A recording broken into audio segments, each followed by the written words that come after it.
How's it going, everybody? We're back in the garage bright and early on this morning here because I want to get this Panhard bar knocked out and get this truck almost wrapped up besides the bed. So a lot of you guys might have seen my post. I was working on some of the bed floor stuff and the bed fell off of the stands and crushed part of the front of the bed. We're going to get that fixed, but I'm not going to let that kill all my motivation for this. It definitely killed it yesterday. I was stressed to the max, but we're gonna keep on hammering this thing out. I got one of my buddies that's gonna fix it for me that owns a body shop.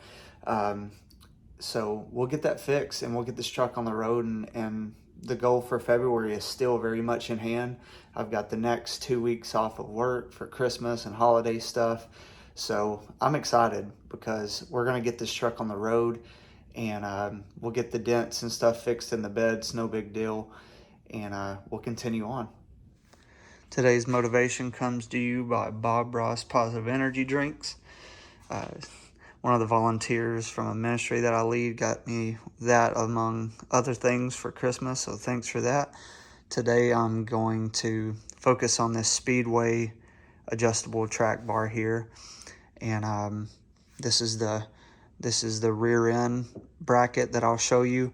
This is just a universal kind of track bar mount that I got from Speedway as well. And then I went to Lowe's and got some hardware that I needed, because on some of these, like take this for instance here, this connection is a little bit smaller than this, but at Lowe's they had these reducers.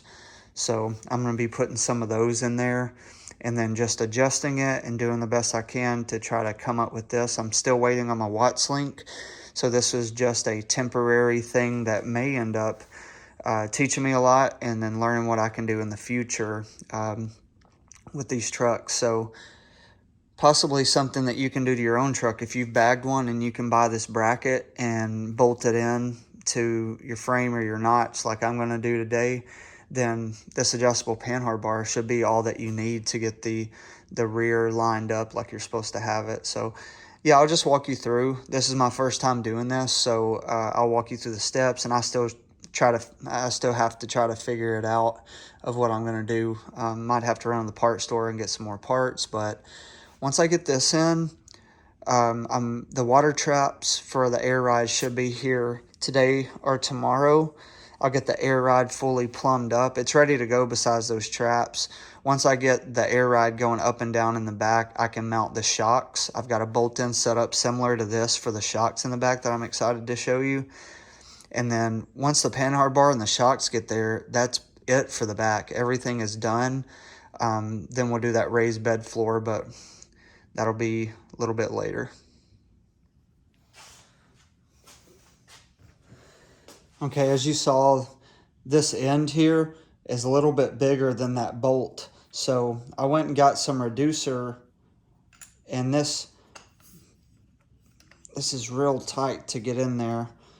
Like, I could hammer it in there like it is and probably get it to work, but I thought I'm just going to take the grinder and just kind of grind it down just a little bit and then use some of that WD-40. I'd rather it kind of slide in and out and be a little tight than like be so tight. I don't want it stuck in there in case it doesn't work.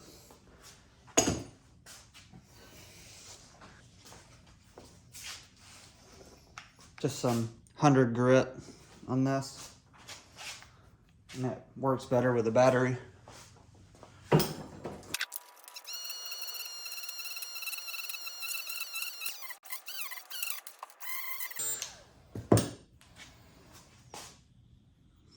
Just kind of barely trimmed it down a little bit.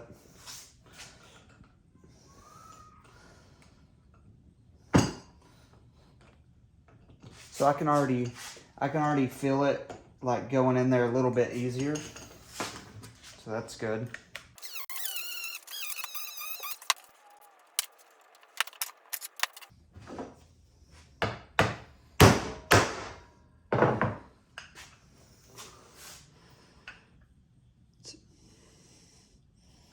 So after installing this new shaft, if we tried to slide this directly on, it's gonna hit this rear end right here.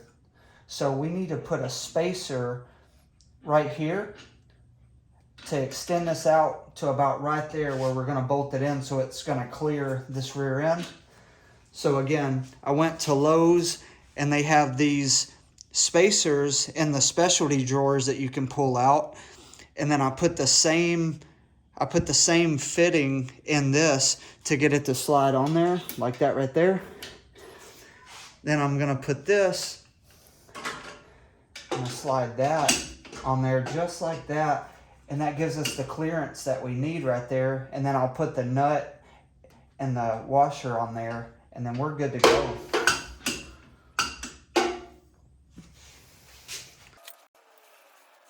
And that'll tighten on tight all the way flush with it there, because there's a little bit of space on this lock washer.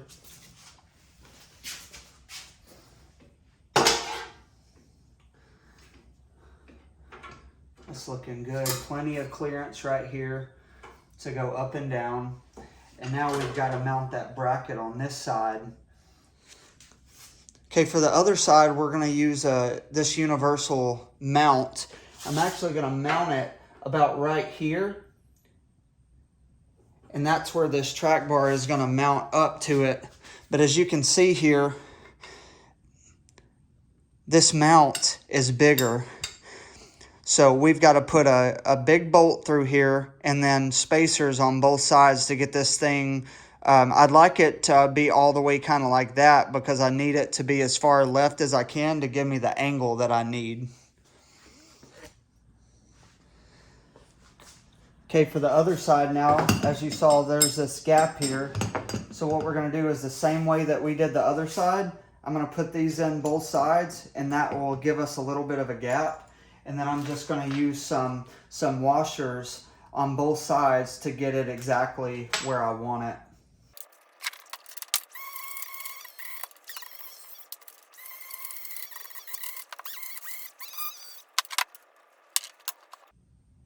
Now I'm not going to hammer this in all the way. I'm going to try not to, because I'm going to split the difference on both of these.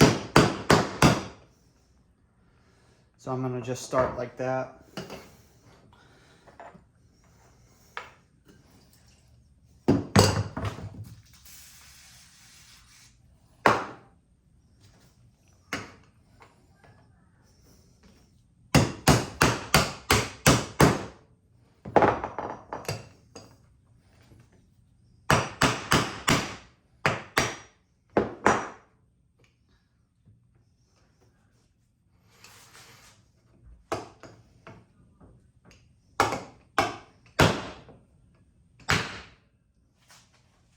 That's what we want right there.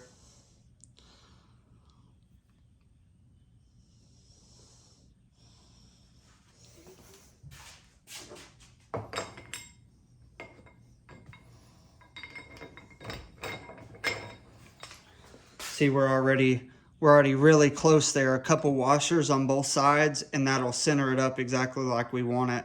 Actually, probably want it more like that, so I'll put a couple washers on the right side to make it a little bit more on the left to push us a little bit even further from the angle of the rear end.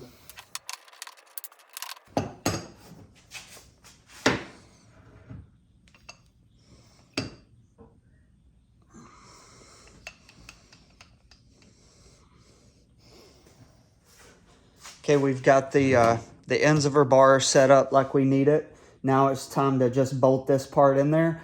The top hole actually lines up to one of the notch holes that I did for the bolt-in notch, so I'm going to put that one in there. Then I'm going to drill this second hole and put a bolt and a nut on it and bolt that all down, and then we'll put that on there and we'll begin to adjust it. So this worked out for me. I could bolt in the top of this into the bolt that holds in my notch, and then I'm just going to drill out this bottom hole. If you're not doing a bolt-in notch and you've decided to do this adjustable Panhard bar, all you got to do is line that up and then just drill your holes and bolt it in. I just got lucky that I can mount it there and only have to drill one hole. Okay, before I drill out that bottom hole for the bracket, I want to go ahead and just test fit everything to make sure it's at the angle that I need.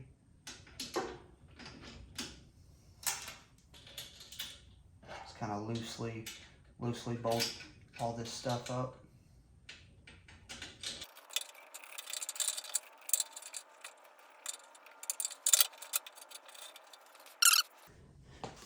Once I get this bolted in, I mean, it's already really solid. Once I get this all bolted in and clamped down, this is gonna be nice. Like I said, once I get the air ride working on it, I've got to get the water taps on there, water traps. Once I get it to ride height, then I can twist this and adjust it to exactly where I need the rear end to be, and then I can bolt it down and leave it there. But it's kind of what you want. All the way down, it's going to be a little bit further. That way when I air it up at ride height, it's going to be almost level, and that's what you want. So I think that angle looks good. You can see the rear end, plenty of room there. It's only going to travel straight up and straight down. There shouldn't be any problem there. If there is, if it gets close here, which I don't think it's going to, we can always take this bracket and then put washers here and adjust this out a little bit further. But I think what we have here is going to work out great.